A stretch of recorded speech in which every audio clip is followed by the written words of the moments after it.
გზაზე ჩიტანავასთან ერთად. დილამშვიდობისა, მოგესალმებით რადიომედის დილის არხის ფორმატში განვაგრძობთ მუშაობას. სტუდიაში ვიმყოფები კახა გელაშვილთან ერთად და სპორტულ მიმოხილვას შემოგთავაზებთ. კახა, გამარჯობა.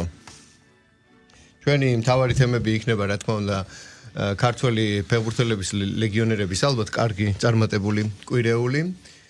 კალათბურთელთა მომდევნო ეტაპზე გასვლა, თუმცა საბოლოო მარცხი, რომელმაც ვერაფერი დიდად ვერ შეცვალა.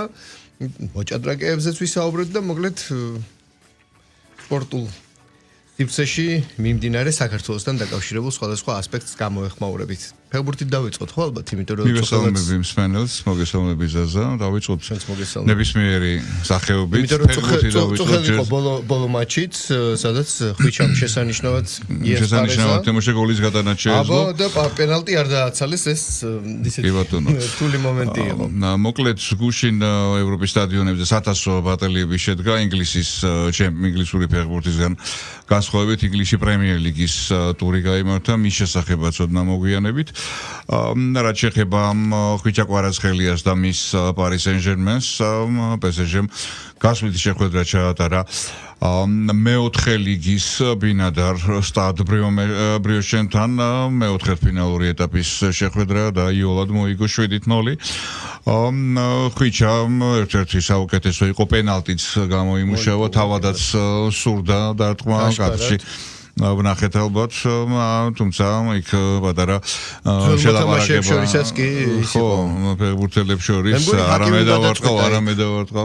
აგი მის გადაწყვეტილება იყო, მე მგონი საბოლოოდ, როგორც არა, საბოლოოდ ლუის ენრიკემ გასცა ბრძანება მოედნის, იმიტომ რომ კაპიტანიც აქტიურობდა, რომ გონსალო რამოსს უნდა დაერტყა პორტუგალიელ ფეხბურთელს, რამოსმა დაერტყა ჰეტრიკი შეასრულა, 3 გოლი გაიტანა გუშინ ამ ფეხბურთელმა. თუმცა ხვიჩას ეკუთვნოდა გუშინდელ მატჩში რამდენად გოლის გატანა, მისი გამომუშავებული პენალტის დარტყმა მაინც, თუმცა ეს არაფერი მეორე ხარისხოვანი. რა შეგვიძლია დავასკვნათ, რომ ხვიჩამ თავისი თავი იპოვა და ახლა ამ მოპოვებული სივრცის გამყარებას ეცდება და დროც დაშირდება იმას, რომ იქ უკვე ერთმანეთს შეშუეული და ფეხმოკიდებულ ფეხბურთელებში კიდევ უფრო მეტი სოციალური დამოკიდებულება თუ ნდობა მისდამი, ასე ვთქვათ, გაზარდოს რა, იმიტომ რომ მით უმეტეს წინ ურთულესი მატჩებია, რა თქმა უნდა, ლივერპულთან მატჩს ვგულისხმობთ, ახლა ეს სამშაბათს და ასევე საფრანგეთის ჩემპიონატში აქვს ლივერპულამდე შეხვედრა. რაც შეეხება უშუალოდ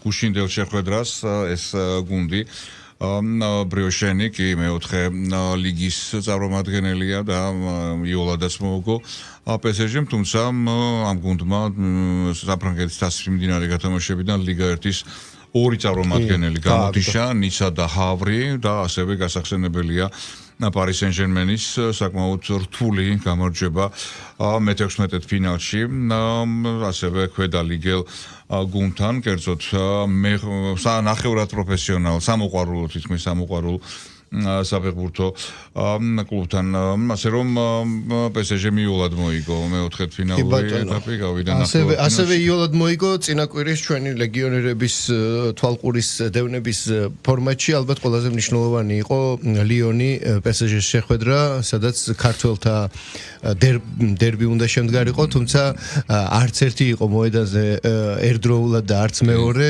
ხვიჩა გაიყვანეს და შემოიყვანეს და ჯამში ორივე მითამაშა, გასაგებია ამ შემთხვევაში ჟორჟს ნაკლები დრო ერგო სათამაშოდ, თუმცა შემოსვლიდან 3 წუთში შესანიშნავ საგოლე პასს აკეთებს და ის მაგრატელა ხო საერთოდ შესანიშნავი იქნებოდა, თუმცა სითამამე რო არაკლია და მცდელობა ფაქტია და ჟორჟის მიერ საგოლე პასის განხორციელებამდე ხვიჩაც შესანიშნავად გაისარჯა და მანაც საგოლე პასი მიითვალა და ძალიან სასაცილო ეს საგულისხმო მომენტი იყო ის, რომ სადაც 50 წუთი იყო, თუ არ ვცდები, რომ სტატისტიკით ხვიჩას ქონდა ყველაზე მაღალი და დემბელე იმის ნახევარიც კი არ ქონდა, სანამ ხვიჩას პასით გოლი არ გაიტანა, მაგრამ იმ გოლის მერეც ხვიჩა მონაცემებით ლიდერობდა.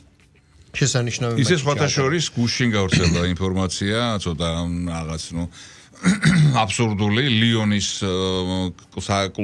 კლუბმა, ხელმძღვანელებმა საფრანგეთის საფეხბურთო ლიგის დისციპლინარებს მიმართეს, რომ ეს შედეგი უნდა გაუქმდეს, PSG-ს დასჯას ითხოვენ და ხუჭა კვარაცხელია მიზეზი, რომ ესე იგი თითქოს და PSG-მ არსებული რეგლამენტი დაარღვია კვარაცხელიას შეძენით ხო რაღაც პუნქტები დაირღვეო და აი მაგის გამოძიებას ითხოვს ლიონი და ამ კონკრეტულ მატჩში ანუ შეხვედრამდე არ გახსენებია? ხო, ნუ ეხლა რომ მოიგო არ გახსენდება და? კი, რაღაც და ასეთი ის არის, მაგრამ რა თქმა უნდა სერიოზულად არც არის ეს ახმული. ხუჭა გაჟღერდა საგანია იტალიურ მედიაშიც, იმიტომ რომ აგერ ლა რეპუბლიკამაც გუშინ იტალიის ბატონო ლა რეპუბლიკამაც თავის მასალაში მიუძღვნა სტატიას და თქვა რომ ხუჭას გაყიდვა დიდი შეცდომა იყო შინაარსობრივად ეს გამოვიდეთ და ის თანხა რაც ხუჭასგან შემოუვიდა ძალიან ნუ როგორც ჩვევია ნაპოლის მეპატრონეს ძალიან ძუნწად გამოიყენეს და არა მაღალი კლასის ფეხბურთელების შესაძენად. იტალიაზე გადავედით ეხლა და გუშინ იტალიაშიც გაიმართა საათასო დაპირისპირება, სენსაცია დაფიქსირდა. დამარცხდა იუვენტუსი საკუთარ მოედანზე პენალტების სერიაში ემპოლისთან საბაგოგლიჩიზის ბუფონის იუვენტუსი დამარცხდა პენალტების სერიაში და ემპოლიც ზეითადრო ერთ-ერთი დასრულდა ანუ გავიდა მომდევნო ეტაპზე მეორე ტაიმი ითამაშა სრულად გოგლიჩიძემ და ყვითელი ბარათის დაიმსახურა. ბოლონია შეხვდება იტალიის ნახევარფინალში საბაგოგლიჩიზის გუნდი ემპოლი, ასე რომ ორი ქართველი ფეხბურთელი ყავს ამ წუთისთვის ევროპის ტოპ საფეხბურთო ჩემპიონატის 1000-ო მიმდინარე სეზონის ნახევარფინალში და ბუნებრივია წარმატებები უსურვოთ. ემპოლი მომდევნო შეხვედრას 2 მატჩში ატარებს, ეს იქნება სერიას 27 ტურის მატჩი სტუმრად გენუაში ადგილობრივი ჯენოას წინააღმდეგ. ვახსენეთ ლივერპული პარი სენ-ჟერმენის მეტოქე ჩემპიონთა ლიგაზე ლივერპულმა მორიგი გამარჯვება იზეიმა, დამაჯერებელი გამარჯვება ინგლისის ჩემპიონატში პრემიერ ლიგის უახლოეს ტურში გუშინ გაიმართა ეს მატჩი.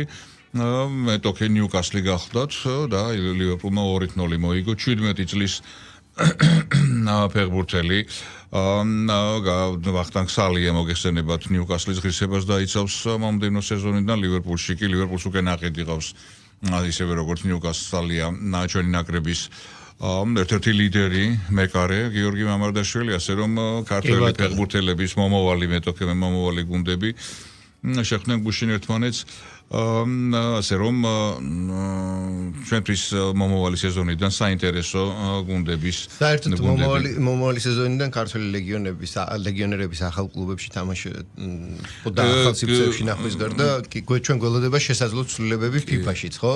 წესებშიც და ძალიან საინტერესო კი და უცნაური რაღაცა არასტანდარტულიც არის. მოკლედ პირველ მარტს უნდა გაიმართოს სხდომა და თუ ამ სხდომაზე ეს ინიციატივები მოწონებული იქნება, ცოტა მოგვიანებით ამოქმედება ეს ყველაფერი და აუხსნათ რადიოსმენელს პირველი ალბათ თამაშგარის წესებში შეცვლა ცოტა ლოგიკურთან ახლოს არის, რომ მთელი კორპუსით უნდა იყოს მოთამაშე.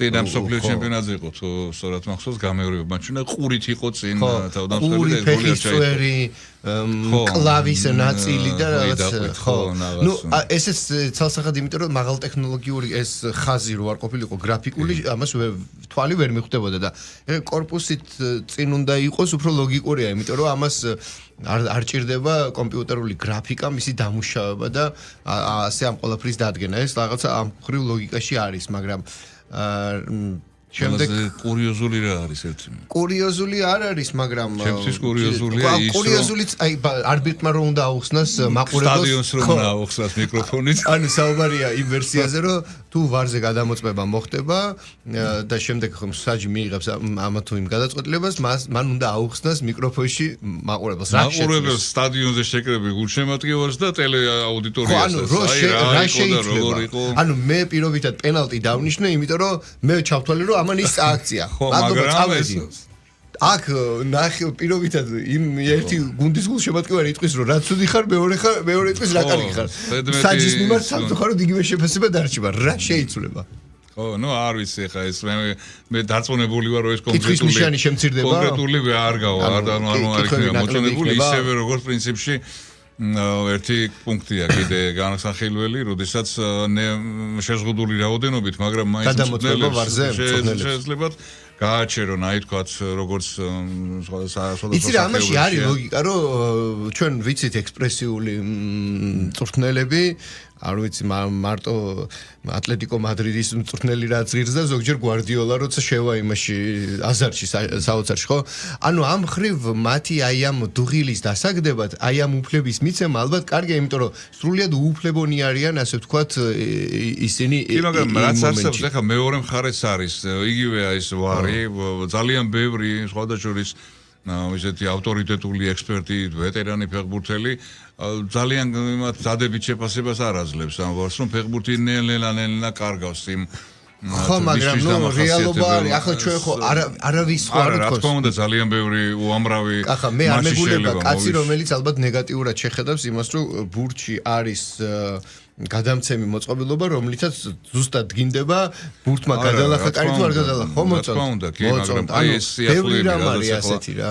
ჩვენ ვისაუბრეთ ტრიბუნა მაყურებლისთვის მიკროფონში ხო, აი ეს არ ვიცი ახლა იქ რო დისკუსიაში შევიდეს რა იცლება. გააჩერებს თამაშს და დაიწყება განხილვა, აი კალათბურთშია ახლა იგი. ხო, ანუ ეგ ტემპსაც დაარგებს და აი ამ დინამიკას რა თქმა უნდა, ხო, ეს ფეხბურთისგან ცოტა შორს არის.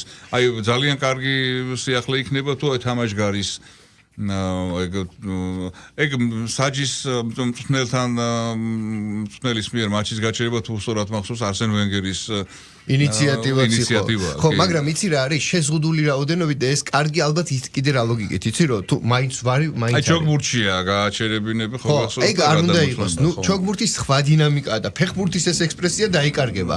დინამიკი ფეხბურთის ჩოგბურთი უფრო დინამიურია. ჩოგბურთის დინამიკა უფრო გაწელილია ახლა კახა რაღაცა იქ აფეთქება არის დუნე თამაშია ასე თქვა ამ ფეხბურთში 11 კაციდან ვიღაცა მაინც მოძრაობს და მე მას ტემპი მიყვება. თამაში ამდენიმე წუთი ვარდება.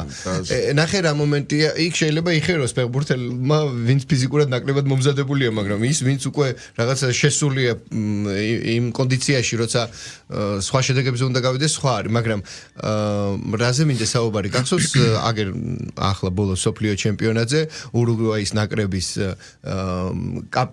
კაპიტანი არა, თავდამსხმელი, რომელიც PSG-ში პენალტებთან დაკავშირებით ერჩოდა ხოლმე ნეიმარს თუ ნეიმარი ერჩოდა პირიქით მას. გახსოვს ხო, როცა მორჩათ მატჩი, ერთ-ერთი მატჩის შემდეგ გაბრაზებულმა წიხლი კრა ვარს და გადააგდო, იმიტომ რომ თუ არის ეს ვარი გადაამოწმე და თუ არ უნდა გადაამოწმოთ, მაშინ რისთვის არის. მე ახლა მაგალითისთვის მომაკ ძალიან ბევრი შეხვედრა, სადაც აქვთ მე განცდა ფეხბურთელებსა თუ მწვრთნელებს, რომ ეს ვარზე გადასამოწმებელი იყო და მწვრთნელმა საჯმა არ გადაამოწმა.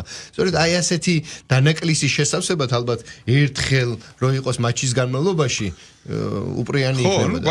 ნუ რადგან ვარი არსებობს. თავიდან გემახსოვრება შენ კარგად ეგრესწრებული ოქროს გოლის, მერე ვერცხლის გოლის წესი შემოიღეს და არ გაამართლა აბსოლუტურად ამ ნოვაციამ და წაიღეს უკან და ეხლა დამატებით დროში გავიდო და გოლი და წყდებოდა მატჩი, ხო? ეგ მართლა საშინელება იყო და მსოფლიო ჩემპიონატზე გვახსოვს რამდენიმე შეხვედრა, რომელიც როგორ გაგზელებული იყო, ალბათ შეიძლება უფრო საინტერესო დაუვიწყარი შეხვედრა გახდეს. ხო, და კიდე ერთი წესი შეიძლება დაემატოს, რომ თუ ატყობს საჯი, რომ ვარზე გადამოწმებისთვის ან რაღაცა ეპიზოდების გამო ცოტა დროში შეიძლება გაიწელოს პაუზა, მას ექნება უფლება, რომ საერთო დრო გააჩეროს. ნუ რა, ამ ხრივ უფლება გქონდა, მაგრამ ხო, მაგაზე არის რამდენიმე სპეციალისტის შეიძლება ვაჭრობის საკანი გახდეს შეფასების. როგორც კალათბურთშია სუფთა დრო, ჩერდება დრო. როცა თქვა იქ ტრაუმას მიიღებს ფეხბურთელი ან რაღაც ექსესია რაღაც და შემდეგ გრძელდება, როდესაც ბურთი შედის თამაშში. ესეც ფეხბურთის კალათბურთი ახსენდა, ახლა ჩვენ დინამიურად კალათბურთზე უნდა გადავიდეთ. თბილისში შესანიშნავი გამარჯვების შემდეგ გასვლით მატჩი დამარცხდნენ, თუმცა ამას ზემოქმედება ვერ მოუხდენია იმაზე, რომ ჩვენები დარჩნენ მეორე ადგილზე ჯგუფურ ეტაპში და ისევ ზედიზედ მე-6-ად გავიდნენ ევროპის ჩემპიონატზე, კი ბატონო. სერბეთთან სხვადასხვა ზუსტად ერთი კვირის 6 დღის წინ მქონდა ჩვენ ბოლო ეთერი, როდესაც ვთქვით რომ დღეს საღამოს დანიასთან გველის მატჩი სეზონის ერთ-ერთი გადამწყვეტი შეხვედრა, თუმცა გადამწყვეტი შეხვედრები იმედი დავიტოვეთ რომ იქნებოდა მომავალში ზაფხულში აგვისტო სექტემბერში ევროპის ჩემპიონატზე და ასეც მოხდა აგვიხდა ეს ოცნება რეალობად საქართველოს ნაკრები როგორც ყველამ ვიცით მე-6-ე ზედიზედ მე-6-ად ითამაშებს კონტინენტის პირველობაზე დანიასთან მოგებული ბრწყინვალე გამარჯვების შემდეგ ორქულიანი სხვაობით, მაგრამ გამარჯვება მთავარი იყო. ურთულესი გამარჯვება ბოლდუინის ტრავმის შემდეგ ბევრ შემადგენლს გადაეცურა.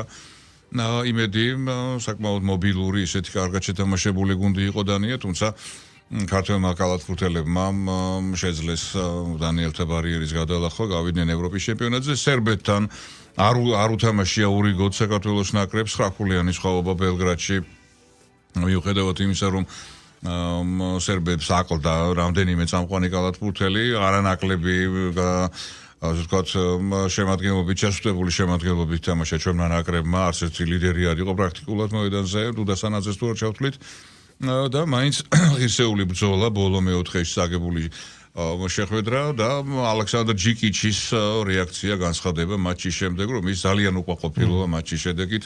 მას სურდა, რომ მის სამშობლოში საქართველოს ნაკრებს მოეგო მის ამჟამინდელ გუნდს და როგორც მან განაცხადა და როგორც ბევრი სპეციალისტი აცხადებს, საქართველოს ნაკრებს არ იყო უშანსო და შეეძლო მატჩის. ხო, მაგრამ იქაც ხო გადახალისებული შემადგენლობით იყო, მე მგონი რაღაც ექსპერიმენტებსაც ჰქონდა ადგილი. რა თქმა უნდა, ლოგიკურიც იყო. შენგელია რო არ გიყოლება, გუნდი შენგელია გარეშე და შენგელიასთან ერთად სადადამიწა.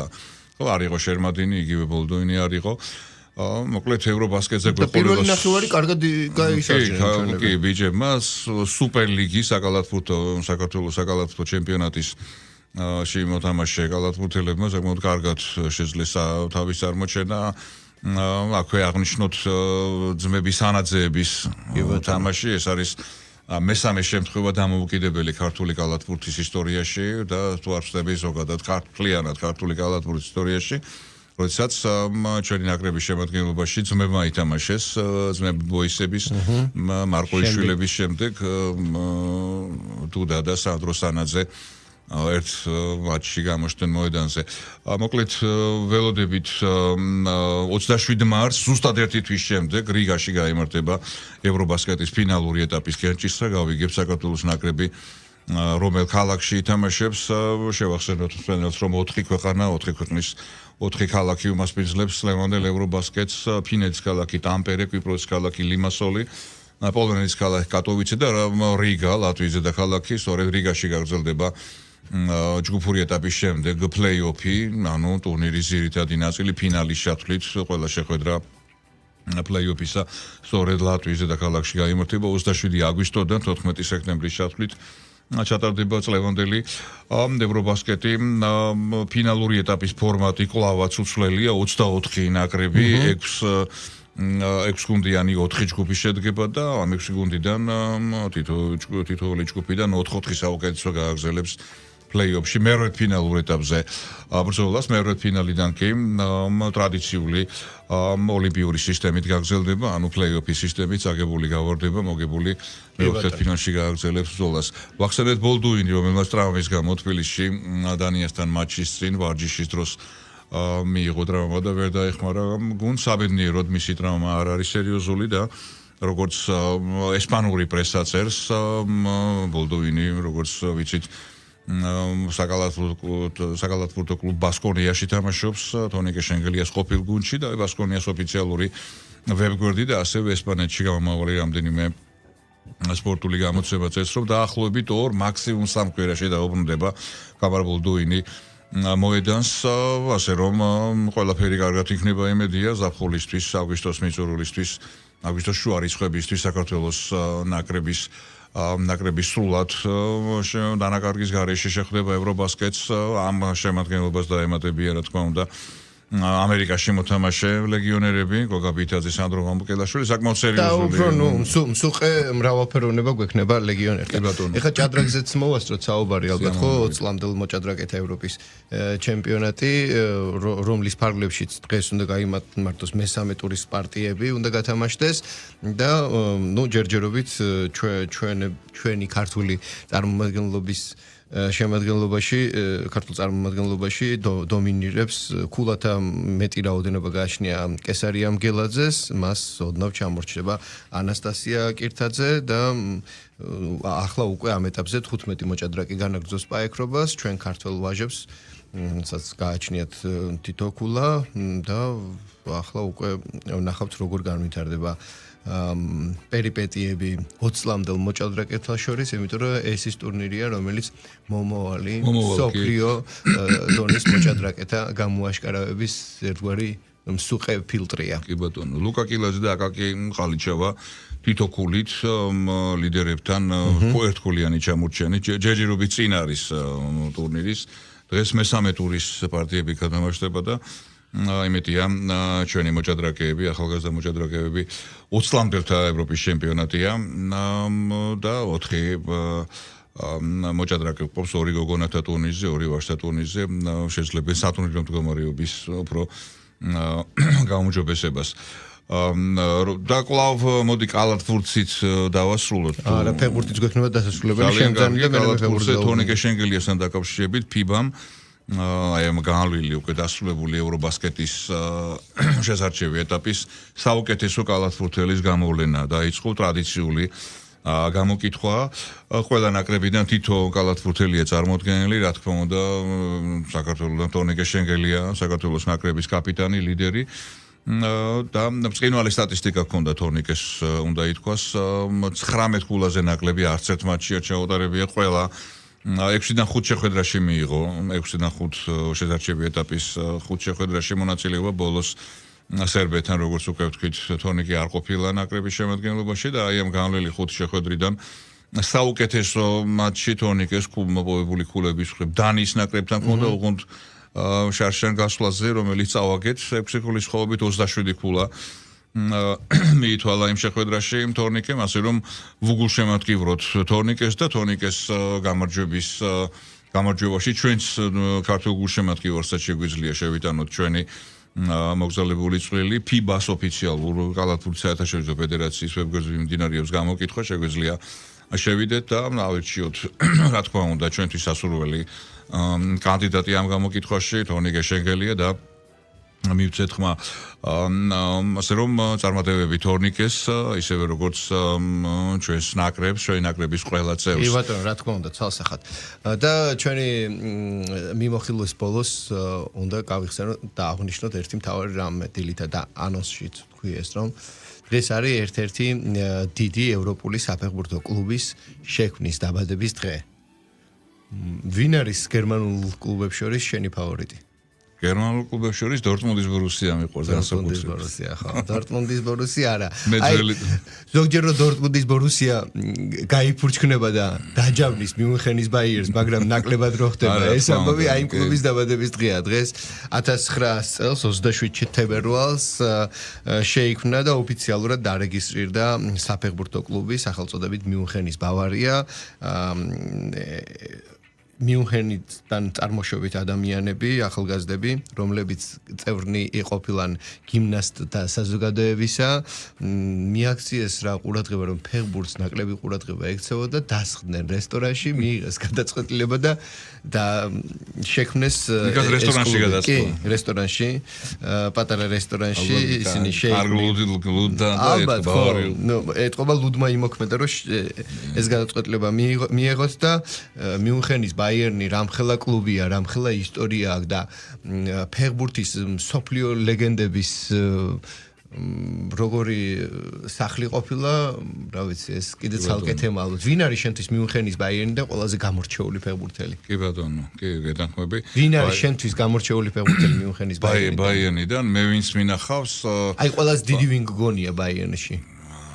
ეხლა მე ვერ მოვესარგი, არ მინახავს კაიზერ ფრანც ბეკენბაუერის თამაში, მაგრამ ნახე ბრაიტნერის თამაში მახსოვს. ის რომენიგეს თამაში მახსოვს ძალიან კარგად და რა ვიცი ხა თანამედროვე ოლივერ კანი ჩემი ერთ-ერთი საყვარელი მეყარია. ხო, 90-იანებიდან კი ის ბაიერნი მართლაც ზღაპრული გუნდი იყო. და გამორჩეული ერთ-ერთი საყვარელი ფეხბურთელი ჩემი ბაიერნის და ზოგადად გერმანელი ფეხბურთელებიდან შტეფან ეფენბერგი რომელიც იყო ჩემთვის სიმბოლო ოლივერ კანთან ერთად იმ გუნდში გერმანული ხასიათის და იმ სიზუსტის რასაც გერმანული ხასიათი ქვია ის ბაიერნი და ის შემადგენლობა და ის სული რომელიც აი თუნდაც იგივე ვალენსიას რომ მოუგო 2001 წლის ფინალი იყო ხომ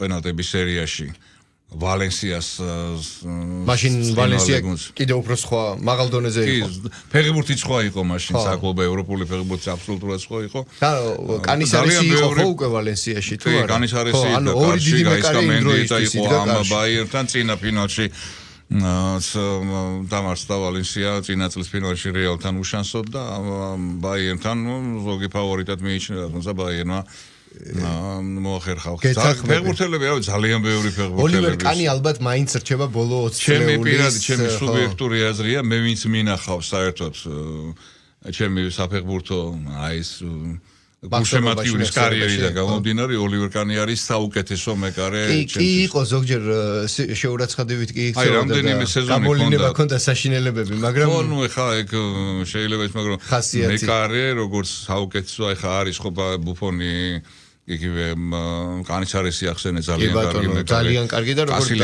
დავისვაზებული აგერ გერმანი ხო ოლივერ გასულ შენ კანისარეს ის ჩემპიონატი რო ახლოვდებოდა ესპანეთის ნაკრების პირველი მეკარე იყო და სულელური შემთხვევით აბაზანაში შუშა გატყდა ტუალეტის და წყლის და დააბიჯა ქუს ფეხი არა თითზე დაეცა და თითი მოტყდა და ფეხიც დაისერა ფეხით ხო ნუ და ამიტომაც მიეცა შანსი ახლად გამომცხვალ კასილიას მადრიდის რეალის ფეხბურთელს და იმან ეს შანსი გამოიყენა და რო ჩადგა კარში კარიერის ბოლომდე იდგა და კანისარესის ნაკრებში იაპონიის დაუბრუნდეთ მიუნხენის ბაიერნს გეთახმებით რომ ოლივერ კანი შესანიშნავი მეკარე რომელიც მთელი თამაში იყო ჩართული მე გიგვანიშნებს დრო ამოიწურაო და მე ასევე ყურადღებას მივაქცევდი 7 ნომრიანებს ყოველთვის განსაკუთრებული ფეხბურთელები იყვნენ მეჰმედშოლი კარგი ფეხბურთელი იყო ძალიან კარგი ფეხბურთელი იყო შტეფან ეფენბერგი საერთოდ ასევე სხვა გაზომილება ბრაიტნერის და რუმენიგეს ბაიერნი მოკლედ მიუნხენის ბაიერნის ყველა გულშემატკივარს ულოცავ დაბადების დღეს და ერთ-ერთი ბოლო მოხიკანი ბაიერნის თავდასხმელთაგან ისეთი როგორც იყო ლევანდოვსკი დღეს უკვე ბარსაში ასპარეზობს და მიუხედავად ასაკისა გადასარევ ფორმაშია და შედეგის მომტანია. შევახსენოთ ისიც მოდი მსმენელს რომ ბაიერნის ჩემპიონთა ლიგაზე 5 მარტს უწევს გერმანული დერბი, მოქმედ ჩემპიონ გერმანიის ჩემპიონ ლევერკუზენის ბაიერის წინააღმდეგ პირველი მატჩი მიუნხენში ალიანს არენაზე გაიმართება 5-ში ღამის 12 საათზე ჩვენი დროით და ფავორიტი რა თქმა უნდა გამოკვეთილი მიუნხენის ბაიერნი მიუხედავად იმისა რომ ლევერკუზენი მოქმედი ჩემპიონია. ახლა მადლობა უნდა გითხრათ. დილამდე კი, ვემშვიდობებით მსმენელს, სანამ ეთერი გაუთიშავს ჩვენთვის მეგის, მადლობა. დროებით ხვალ დილით კვლავ 9 საათიანი საინფორმაციო გამოშვების შემდეგ გამოვეხმაურებით სპორტში მიმდინარე მოვლენებს.